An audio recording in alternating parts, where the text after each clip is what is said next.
kita dari subkelompok 4, kelompok B dari kelas ST 17. Kenalkan, nama saya Najwa Febriani Zulfikar dengan NIM D3012125102. Perkenalkan, aku Fadilah Puspa Pramana dengan NIM G0401251002. Perkenalkan, nama aku Naki Cuma Syarat Fadian dengan NIM G801251123. Ki. Kenapa Febri? Kamu tahu gak sekarang kita praktikum apa?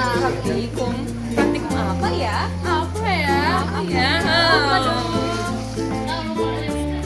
Jadi guys, kita tuh mau praktikum tentang asam dan basa menggunakan indikator alami yang mudah ditemukan. Kira-kira apa ya indikatornya?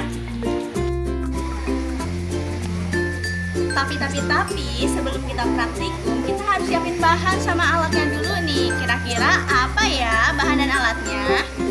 Jadi yang pertama itu ada kertas sapi es, kedua itu bubuk kunyit, yang ketiga itu alkohol 75%, yang keempat itu ada soda kue, yang ketiga itu ada air putih. Dan untuk alat-alatnya itu kita membutuhkan 2 wadah gelas dan 1 kuas. Aku bakal ngomongin tentang apa percobaannya. Yang pertama, bakal bikin langsungnya dulu. Jadi ada yang pertama itu dari soda kue dan air. Pakai tuang air semuanya. Kemudian tuang sedikit soda kue.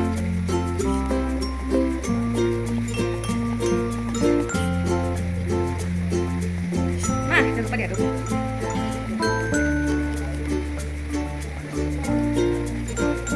Oke, langsung pertama jadi. Kemudian nanti kelapa kedua, kita butuh kunyit ini dan alkohol 75%. Kita tuangkan alkohol secukupnya. Kemudian tuang kunyitnya.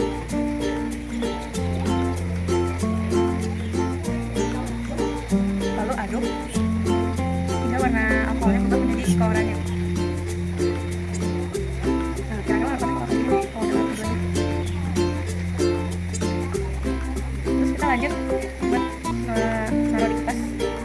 Ya sebenarnya harusnya pakai kuas juga ya, cuma karena keterbatasan alat dan bahan, jadi bakal pakai sedotan.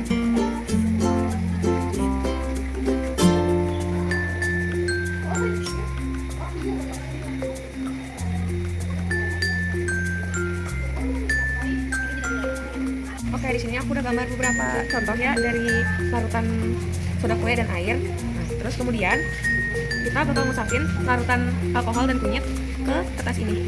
Lihat deh apa yang bakal terjadi. Wow.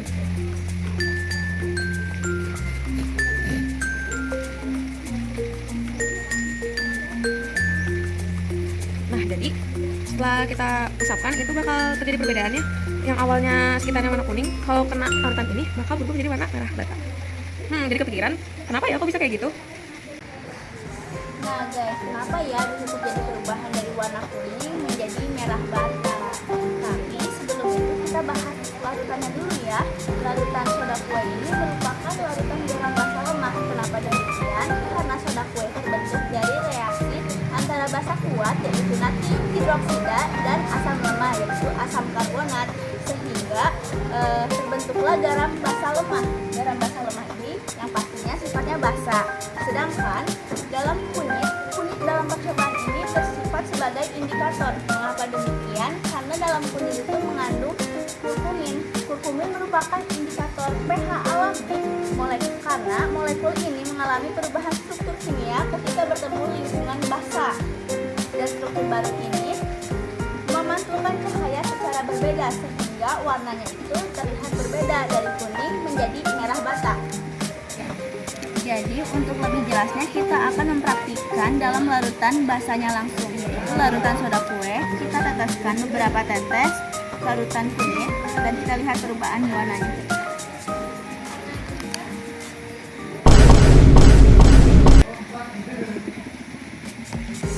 Terlihat perbedaan warna yang awalnya berwarna bening menjadi berwarna merah bata, dan untuk larutan kuningnya sendiri itu tetap warnanya kuning.